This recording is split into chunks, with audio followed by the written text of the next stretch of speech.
बीच एक और बड़ी खबर आ रही है, दर्शकों को बताते हैं। पाकिस्तान के रावलपिंडी में भी ड्रोन का अटैक हुआ है। क्रिकेट स्टेडियम के नजदीक ये ड्रोन अटैक हुआ है। रावलपिंडी में कई जगह अफरा तफरी मची हुई है। रावलपिंडी मतलब पाकिस्तानी सेना का हेडक्वार्टर, और ऐसे में पाकिस्तानी सेना का जहां हेडक्वार्टर है उस रावलपिंडी में ड्रोन अटैक हो रहा है। अब आप सोचिए जरा, पाकिस्तान की सेना की क्या गत बन रही होगी, पाकिस्तान की सेना की खाक कैसे साख जो है वो खाक में मिल रही होगी जब ये खबरें पाकिस्तान के आम आदमी तक पहुंच रही होगी कि पाकिस्तान की सेना, जिस पर पाकिस्तान की सुरक्षा का जिम्मा है, वो खुद अपने आप को सुरक्षित नहीं रख पा रही है। पाकिस्तान की सेना का जहां मुख्यालय है रावलपिंडी, वहां रावलपिंडी में ड्रोन से अटैक हो रहे हैं।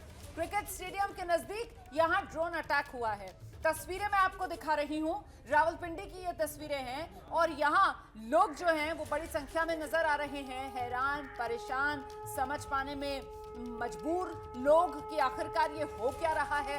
रावलपिंडी को लेकर तो सेना की तरफ से ये भ्रम बनाया गया था ना पाकिस्तान में कि रावलपिंडी तो हमारा गढ़ है, पिंडी तो हमारा घर है और पिंडी में तो कोई चिड़िया भी हमारी मर्जी के बिना पर नहीं मार सकती है। लीजिए, ड्रोन पहुंच रहे हैं रावलपिंडी में और ड्रोन अटैक हो रहे हैं रावलपिंडी में, मतलब जहां पाकिस्तानी सेना का गढ़, जो पाकिस्तानी सेना का घर, जहां कहीं बिल में छिपा बैठा होगा पाकिस्तानी सेना का जिहादी जनरल मुनीर, वहीं पाकिस्तानी सेना के गढ़ में पहुंचकर ये ड्रोन अटैक किए जा रहे हैं।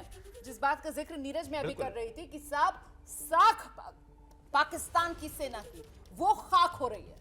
ये दिखाता है कि हमारी जो रेंज है वो रावलपिंडी तक है, जीएचक्यू तक है, जो कि पाकिस्तानी सेना का मुख्यालय है। पाकिस्तानी खुफिया एजेंसी आईएसआई वहीं से ऑपरेट होती है, तो वहां तक हमारी रेंज है। अगर आपने कोशिश की, अगर आपकी पाकिस्तान आर्मी ने या आईएसआई ने कोई फिर से मिस एडवेंचर करने की कोशिश की, तो हमारी रेंज वहां तक है। और देखिए रोमाना, ये हमें दिखाई दे रहा है, दुनिया को दिखाई दे रहा है, ये स्टेडियम है। यहाँ स्टेडियम में उनकी एयर डिफेंस सिस्टम लगा होगा, जो कि हम लोग बता ही रहे हैं। HQ-9 जो चाइनीज इस्तेमाल करते हैं, उनका चाइनीज का जो इस्तेमाल करते हैं पाकिस्तानी सेना इस्तेमाल करती है, वो यहाँ पर लगाया गया हुआ। इसीलिए जो ड्रोन्स हैं, जो हमारे ड्रोन्स वहाँ गए हैं, उन्होंने जाकर वहाँ पर उसको तबाह किया है। इसलिए दिखाई दे रहा है। इसमें तो कोई गेस करने की बात ही नहीं है। इनके यहाँ तो वो मुरिदके के अंदर जहां लश्कर का मरकज चल रहा था, वहां लश्कर के मरकज में ISI के दफ्तर चल रहे थे।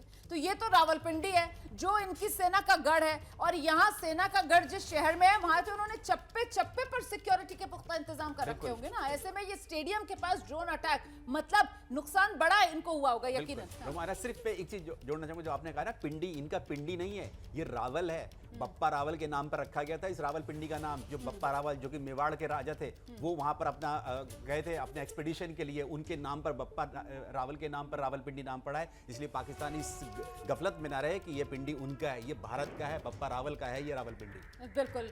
और इस बार अगर पाकिस्तान बाज नहीं आएगा तो फिर दुनिया के नक्शे पर पाकिस्तान का हाल क्या होगा, कितना बचेगा, कितना जाएगा, देखिए मैं तो अभी कह नहीं सकती हूँ यहाँ पर स्टूडियो में बैठकर, लेकिन यकीनन कुछ ना कुछ तो हो सकता है जिसका इंतजार हर हिंदुस्तानी को है, क्योंकि हम तो चाहते हैं कि ये आतंक के अड्डे जो है ना ये खत्म हो, ये नक्शे से मिटे। आशीष, देखिए, ये जो खबर आई है, इसी से पता चलता है कि थोड़ी देर पहले रोमाना जो हमने खबर दिखाई कि इस्लामाबाद में साइरेंस चल रहे हैं, ये क्या है कि दिल्ली और नोएडा की तरह आपस में सटे हुए दो शहर हैं, इस्लामाबाद और रावलपिंडी, और अब पता चल रहा है कि सिटीज के तौर पर इनकी पहचान। बिल्कुल, और शायद इसी वजह से इस्लामाबाद में भी लोगों को आगाह किया गया है। और जिस तरह की तस्वीरें हम दिखा रहे हैं रावलपिंडी की, मुझे लगता है इस्लामाबाद में भी लोग भयभीत होंगे ज़रूर।